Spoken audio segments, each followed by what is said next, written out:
আমাদের আজকে জেতার পর ইন্ডিয়ান উইজার ফাইনাল জেতা হয়ে গেছে। এখন বেরিয়েছি সবার সঙ্গে, ঠিক আছে? পুরো এলাকায় আমাদেরই রাজত্ব এখন, আর সবাই এক, সবাই ইন্ডিয়ান।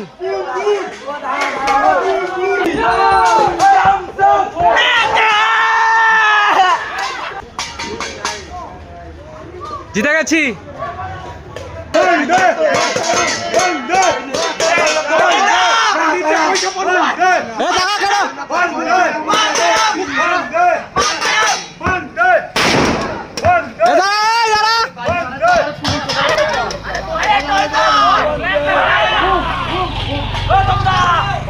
Yeah!